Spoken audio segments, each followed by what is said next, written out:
Hi, my name is Adam Ress, and this is my lab on bar magnets. The purpose of this lab was to measure the distance-dependent magnetic field of a small bar magnet. In this lab, we compared our observed values and versus the calculated values from Biot-Savart's law.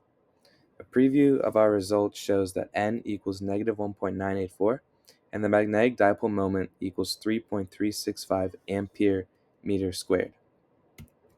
Fundamental principles for this lab include Biot-Savart's law, which is a formula that relates the magnetic field at a point to tiny current elements with the vector cross product. Magnetic field of a dipole. So a magnetic dipole is a tiny magnet that makes closed field loops, weakening with distance. However, its strength scales with its moment. And lastly, distance dependence formula. So basically, magnetic fields weaken rapidly with distance. So now for the experiment. So for the experiment, we used our phone because it has a magnetometer chip, so we could use it to calculate magnetic fields. So we placed our phone orthogonally to Earth's magnetic field, and then we found the location of the magnetometer on the phone so that we could place it properly on the ruler. And then we would measure the distance between the magnetometer and the bar magnet, which we would place on the end of the axis. So here's the data that we found, and we plotted the magnetometer on different points. So on the table, you can see that I averaged 3 b sub x readings at each distance, and then plotted the natural log of the magnitude of b sub x versus the natural log of the distance. And then on the right, so you can see this plot, and it is the line of best fit of all these values, and it has a slope of about -2, which shows an inverse square drop, and also it has an intercept that is a constant of about 0.512, and we'll use that constant when estimating the magnet's dipole moment later. So here are the calculations for calculating the dipole moment. So we used our linearization, which gives us that y equals negative 1.984x plus 0.512. And so our n equals negative 1.984. That works. However, our y-intercept seemed to not be correct, and it was giving us obscure values for k. So I just substituted in a more realistic value for k of 6.73 times 10 to the negative 7. And then if you use the formulas, you can solve for the magnetic dipole and use the values that we got to get that the magnetic dipole equals 3.365 amperes meters squared. So now for the data off axis. So here I measured the field at a 45-degree off axis location.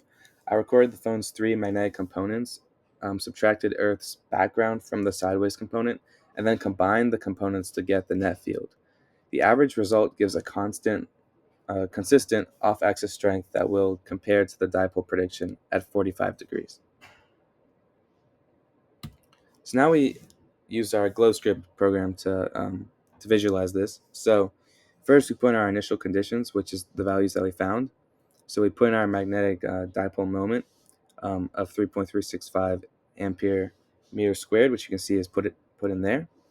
And then this is what the GlowScript program looked like. So this program models a bar magnet as a dipole at the origin and then computes its field at several locations. So the orange arrows show on-axis values, the cyan arrows show perpendicular values, and the smaller magenta arrow shows the 45-degree case.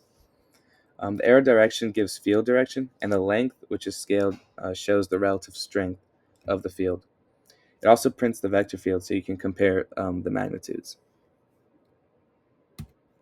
Lastly, discussion. So some assumptions that we made and also potential errors. So one assumption was that the bar magnet acts as a magnetic dipole. The other assumption was that the magnetic field falls off as distance increases.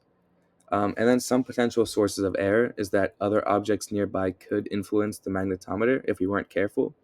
And also just not precise measurements of the distance and also just other typical human error. So now for the discussion question. So what if you hadn't oriented your experiment to compensate for magnetic north and you instead laid out your meter stick at some intermediate angle with respect to Earth's magnetic field? How would your result have changed? So this would result in the Earth's magnetic field interfering with the magnetic field, which would mess with the results. The next question is, what if you were to stick two identical magnets together end to end and run the experiment again? How would you expect your measurements to differ? So in this case, the magnetic field would double, however, the direction would remain the same. Thanks for listening.